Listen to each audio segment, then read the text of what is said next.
সকালবেলা উঠেই বলছি বিয়ে বাড়ি যাবো। কে ফোন করছে দেখি, দাঁড়া। গুড মর্নিং সবাইকে, সবাই কেমন আছেন? আশা করি অনেক অনেক অনেক ভালো আছে। আমি ঝুমা রায়, আজকে নতুন একটি ব্লগ শুরু করছি আসানসোল থেকে। তো যা হোক, যারা চেনেন না তাদেরকে আমার ইন্ট্রো বা পরিচয় দিয়ে দিলাম। আজকেও যাচ্ছি গুড় আনতে। দেখুন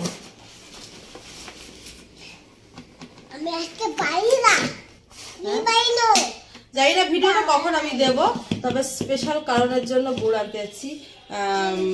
এই বছর আমরা পিঠে পায়েস একদমই খাইনি। যা হোক, একদিন না একদিন ঠান্ডা থাকলে একটা বানাবো। মানে এতটাই কাজের চাপ যে আমরা বানিয়ে উঠতে পারিনি। চলুন সেই চলে যাই কাকুর কাছে বা কোথাও একটা দিয়ে নিয়ে এসি ভালো করে। দুখানা ডিব্বা নিয়ে এসি, 5-6 কিলো আনবোই আজকে। চলো চলো চলো, বাবা। তো আসানসোলের মানুষদের সবাইকে বলে রাখছি, এখন আর ভুটিয়া মার্কেটে আসবেন না। ভুটিয়া মার্কেট বন্ধ হয়ে গেছে। তারা তল্পি তল্পা তাদের জিনিসপত্র গুছিয়ে গেছে, সমস্ত ট্রাকে এই দেখুন লোড করে ফেলেছে। আর আমি যাচ্ছি লোকো স্টেডিয়ামের সামনে দিয়ে, একদম ফাঁকা। কি সুন্দর লাগছে বলুন। আর রাস্তাঘাট এত ফাঁকা সকাল সকাল। তো লোকো স্টেডিয়ামটা এত ফাঁকা ফাঁকা লাগছে কেন গো? এখানে নতুন করে কাজ হচ্ছে। আর লরেটো স্কুলের সামনে আমরা চলে এসেছি। সকাল সকাল প্রচুর কুয়াশা, কিন্তু কোনো ঠান্ডা নেই, জানেন তো। এত ঠান্ডাটা কম না, বেশ মিষ্টি মিষ্টি হাওয়া, মজা লাগছে। রাস্তাঘাট মোটামুটি ফাঁকা আছে, কারণ স্কুলে এখন খোলা আছে কিনা জানি না। ওরে মা গো, স্কুল কি বন্ধ? এই যে তাজা তাজা ফুলকপি, বেগুন। তো আমরা চললাম এখন গুড় আনতে। যাই।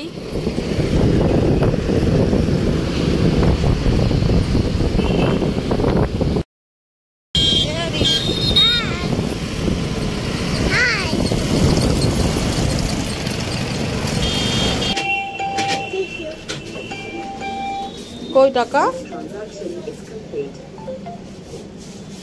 অনেক টাকা তুলেছে রিং। দাদা গেছে তেল ভরতে, সেই ফাঁকে একটু চা খেয়ে নিই আমরা। তুমি কি খাচ্ছ? হ্যাঁ,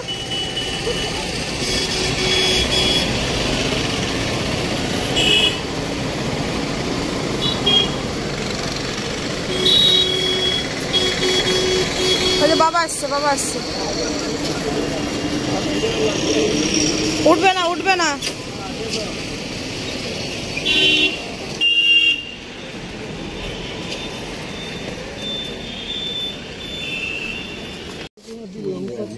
না না, কি সুন্দর লাগছে, তুমি দেখো শুধু। দাদা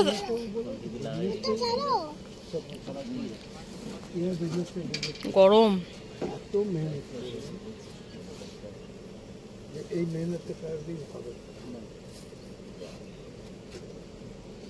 গরম হবে নিশ্চয় না। এদিন তুমি গুড় খাবে? হ্যাঁ, এটা ক কিলো ধরছে? 3.5 কিলো।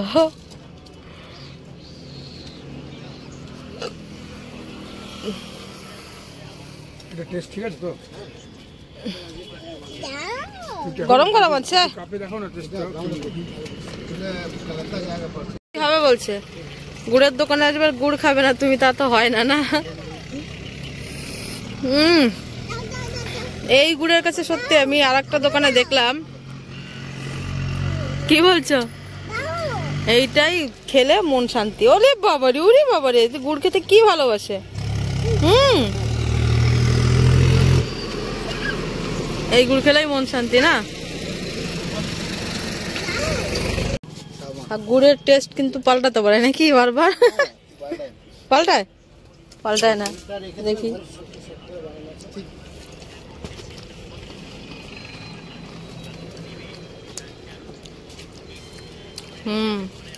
আজকে রান্না কি ফুলকপি? এরিন পুরো মজা সে ইয়ে খাচ্ছে। এরিন কি খাচ্ছ? গুড় খাচ্ছ?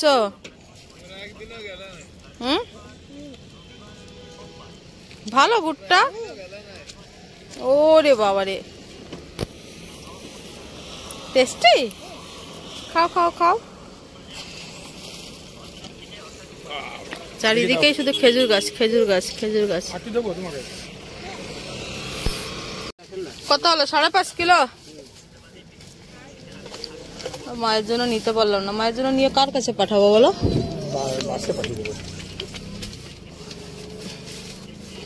তাহলে জিজ্ঞেস করতে হবে বাসে পাঠানো। বাসওয়ালারা খেয়ে ফেলবে গুড়। যেহেতু 2 বছর থেকে এনার কাছ থেকে গুড় নিচ্ছি, 5.5 কিলো গুড় নিলাম, প্লাস হাফ কিলো এরিনকে দিল ওই যে ডিব্বা গোটাওয়ালা যে গুড়টা হয় না ওটা। তো 5.5 কিলো হাফ কিলো 6 কিলো এখান থেকে নিলাম, আগের জায়গার থেকে 1 কিলো নিলাম। 7 কিলো গুড় নিয়ে চললাম স্পেশাল দিনের জন্য। কালকে 2 তারিখ দাদার জন্মদিন। পায়েস বানাবো, পিঠে বানাবো। পিঠে কাল না বানালো পায়েস বানাবো। এরকম মাটির কলসি আমাদের ছিল ছোটবেলা, সত্যি সত্যি এর থেকে একটু বড় হতো, এটাতে করে আমরা জল আনতাম। গাড়ি আসছে, পালাও পালাও পালাও পালাও। চলো আমরা বাড়ি যাই তাড়াতাড়ি। রসের গন্ধ উঠছে ডিব্বাটা দিয়ে। তো ওই দোকানে গেছিলাম গুড় আনতে, এত মানে বাজে গুড়, টেস্টের কোনো মাথা মুন্ডু নেই, একদম ভালো না। আর এইখানে গুড় খেলে মন ভরে যাবে। চলুন আমরা যাই। চলে এসছি। ওরে তোরা যে ভাড়া টাড়া বেঁধেছিস, বৃত্তি আসছে, বৃত্তি। নামো নামো নামো নামো নামো নামো। কি করে যাবো এরিন আমরা? হ্যাঁ কালু হাত চাটবি না। দেখো দেখো দেখো দেখো দেখো কি কি হচ্ছে এগুলো। এরিনা গায়ে উঠবে না, না ও ভয় পায়। কামড়াচ্ছে মোনা।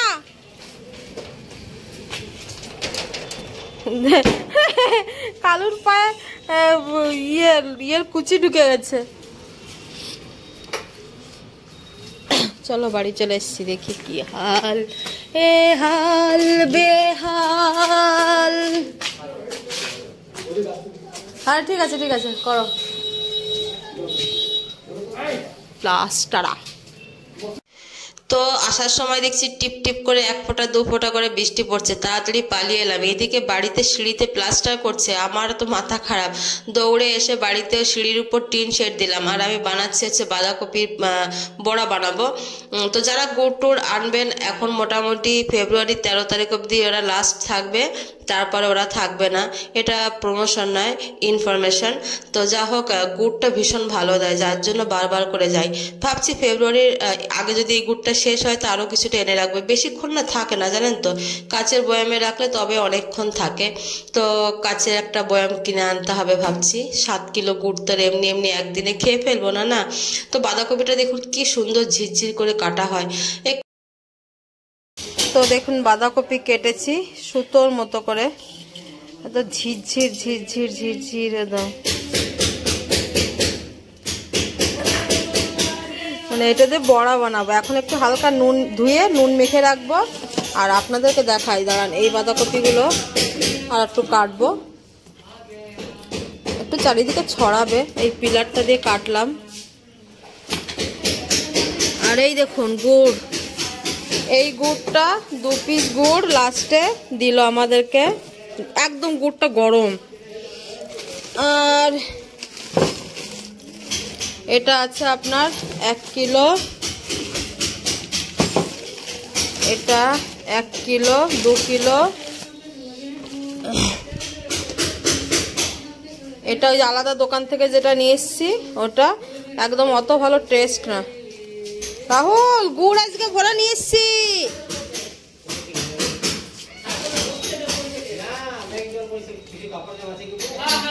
এটা হচ্ছে 3.5 কিলো। 3, 4, 5, 6, 6.5, প্রায় 7 কিলো গুড় নিয়ে এসছি। মানে এই দুটোকে ধরলে হ্যাঁ 7 কিলো হবে। 7 কিলো গুড়, এই আগের গুড়টা 7 কিলো গুড় এনে একদম কদিন চলবে কি জানি, পিঠে পায়েস এসব হবে আর কি।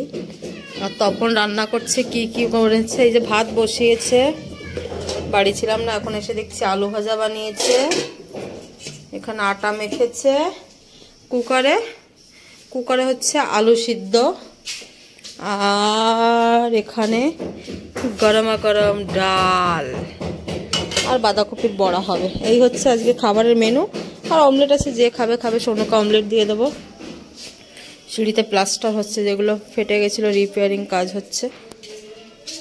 তো আমি এখানে বাঁধাকপিটা নুন দিয়ে হালকা মেখে রেখেছিলাম, আর এখন লঙ্কা গুঁড়ো, একটু চিনি, একটু পেঁয়াজ, হলুদ এগুলো দিলাম। আর একটা জিনিস দিলে খুব ভালো হয়, জোয়ান। এখানে চালের গুঁড়োটা চেলে নিয়েছি। আর এখন হুট করে বিনা নোটিশে তপন চলে গেল বাড়ি। আর আমার মাথা এখন খারাপ। খারাপ বলতে এই কারণে, আমার কাজে কোনো অসুবিধা নেই, উপরে যে কাস্টমার আছে না, তারা আমার কাছে কিছু চাইতে পারে না, এটাই প্রবলেম। তেমনি শোনো তো বাড়ি গেছে, মানে 2-4 দিনের কোনো গল্প এখন নেই। তো জোয়ান খুঁজছি আমি, হঠাৎ করে ও 2-3 দিন ধরে ওকে কেউ ফোন করছে, তো যাবে যাবে ফোনেই শুনি আমি সবসময়। এখন বলছে বোধহয় বাড়ি যাচ্ছি, হঠাৎ করে বললি। তো যাও ঘুরে আসো, 2-3 দিন তো এখন আসবে না আমি জানি। এখন মিস্ত্রিরা কাজ করলে না খুব অসুবিধা হয়ে যায়, এই হয়েছে এক জ্বালা। চলো কিছু করার নেই। তো আমি এটাকে বানাই, দেখি জোয়ানটাকে খুঁজে বার করি, বুঝতে পারলেন? তারপর দেখছি এই চোখা পোকা সব বানিয়ে দিয়ে গেল, রান্না বান্না সবই করে দিয়ে গেছে, ডাল, চোখা, আলু ভাজা, ভাত এগুলো করে দিয়ে গেছে। তো আমি বললাম ভাতটা খেয়ে তো যা, না আমার সময় নেই এখন, ওর 12টা কত তো ট্রেন ছিল, কিন্তু ট্রেন তো ফেল, খেয়ে যেতে বললাম খেলো না। তো যাক আমি জোয়ান খুঁজি দেখি, যা হোক। কি যেন বলো ওটাকে, জোয়ান তো পেলাম না। এবার আমি একটু নারকোল দিয়ে দিলাম, তো নারকোল দিলে কিন্তু দারুণ টেস্ট হয়। এবার এটা চালের গুঁড়ো দেবো, চাইলে আপনারা একটু বেসনও দিতে পারেন, আমি শুধু বলতে পারি। আর একটু লঙ্কা কুচি কুচি করে দেবো, আমি শুধু বলতে পারি। এটা দিয়ে মানুষ 1 থালা ভাত খেয়ে নেবে, এইটুকু শুধু জানি। তো বেসন দেবো না, আমি শুধু চালের গুঁড়ো দিয়েই করবো, আর দরকার হলে একটু ময়দা দেবো। অনেকভাবেই করা যায়, যার যেমন সুবিধা। আপনারা কেমন করেন জানাবেন। চলুন এটা ভালো করে মেখে নিই। তো আমি হাতের শেপ দিয়ে কাজু বরফির মতো কাজু বরফি বানিয়ে দিয়েছি। তাওয়াটার দিকে নজর না দিয়ে বড়াটার দিকে নজর দিন। তাওয়াটা অত্যন্ত কালো কুষ্ঠ, কিছু করার নেই, এটা আমরা বারবার করে উনুনে দিয়ে দিয়ে রান্না করি। আর ননস্টিকের কিনলে না ওই উনুনের ইয়েতে নষ্ট হয়ে যায়। তো সমস্ত ননস্টিকের কড়াইগুলো আমাদের এই হালই হয়েছে। তো এটা খুব অল্প আছে, আস্তে আস্তে ভাজবেন। আমি বলে দিলাম এটা দারুণ টেস্ট হবে খেতে। অনেকে চাইলে হিং দিতে পারেন, জোয়ানটা দিলে টেস্ট মারাত্মক হয়। আর আমি কিন্তু ময়দা টয়দা কিছুই দিইনি, বেসন ওই শুধু চালের গুঁড়োটাই দিয়েছি। এটা আস্তে আস্তে ভাজা হোক, আমি আরও 5-6টা বানিয়ে নিই।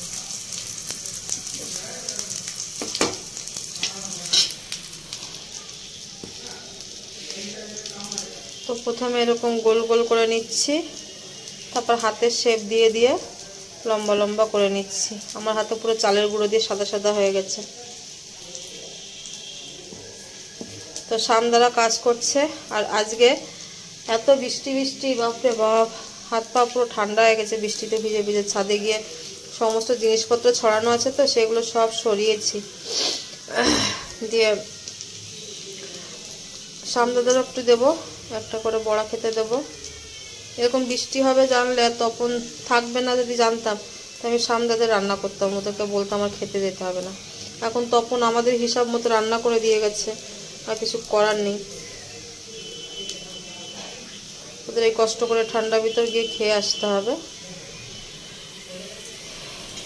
আর আমি ছিলাম না বাড়িতে সকাল থেকে, সেই সকালে বেরিয়েছি, 11টা 11:30টায় বাড়ি এসেছি।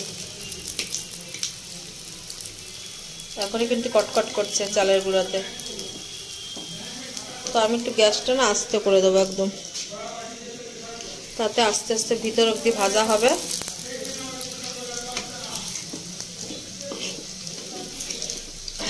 কে কে নারকেলের বড়া খেয়েছেন অবশ্যই জানাবেন। নারকেলের বড়াটা আমি আমার শাশুড়ি মায়ের কাছেই শিখেছি, একদিন বানাবো। তো শামদা রাহুল হাত মুখ ধুয়ে খেতে যাচ্ছিল, তো আমি ওদেরকে বললাম দেখ আজকে আমাদের বাড়িতে এটাই রান্না হয়েছে, যদি তোরা খাবি খা, তোদের তো পয়সা দিতে হয় না। আমি ওরা খেলে আমি কখনো পয়সা নিই না। তাছাড়া প্রত্যেকদিন কিন্তু ওদের কাজের শেষে আমি 100 টাকা, প্রতিদিন 100 টাকা আমি ওদেরকে বেশি দিই, যেহেতু ওরা একটু টাইম নিয়ে কাজ করে। তো ওদের খাবারে দিলাম ভাত, বেশি করে ভাত দিলাম, চোখা, বাঁধাকপির বড়া, ডাল আর হচ্ছে বাঁধাকপির সবজি। বাঁধাকপি বড়া বানানোর ভিডিও করলাম, রিভিউটা না হলে হবে? কেমন কসমস করছে, খেয়ে দেখো। টেস্ট তো সেই দারুণ হয়েছে, দারুণ। এই তো কসকস করছে, শুধু বড়াই 4-5টা খেয়ে ফেলবো গো। তুই খেয়ে বল কেমন হয়েছে। জন্মদিন খেয়ে বল কেমন হয়েছে। ক্রিসপি। দারুণ টেস্ট হয়েছে, বলো না? খেয়ে দেখো তুমি একটা। এই তো আমি 2টো নিয়েছিলাম, একটা শেষ করে দিয়েছি।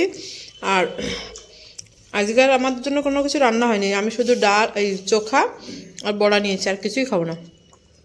দাদা খাচ্ছে বাঁধাকপির সবজি, বাঁধাকপির বড়া, চোখা আর ডাল, আলু ভাজাও আছে। তো চলুন খাওয়া দাওয়া শেষ করি। আরও একটা বড়া নেবো আমি। মনে একটা নিয়েছো, 2টো নিয়েছো? হ্যাঁ, ওদের শামদাকে রাহুলকে দিয়েছি, সোনুকেও দিয়েছি, সবাইকে দিয়েছি। তোমাকে আর দেবো? কটা নিলে? তোমাকে একটাই দিয়েছে, এরিন খাবে কিনা জানি না। তো চলো আজকের ভিডিওটা বেশি বড় করা যাবে না মনে হচ্ছে, এরপরে বাসন ফাসন ধোয়া ধুয়ির একটা ব্যাপার আছে। কেন জানি না আজকে অনেক কিছু রান্না বান্না করতে ইচ্ছা হচ্ছে। আমি আবার চোখা দিয়েই খাবো। চলুন টাটা, বাই।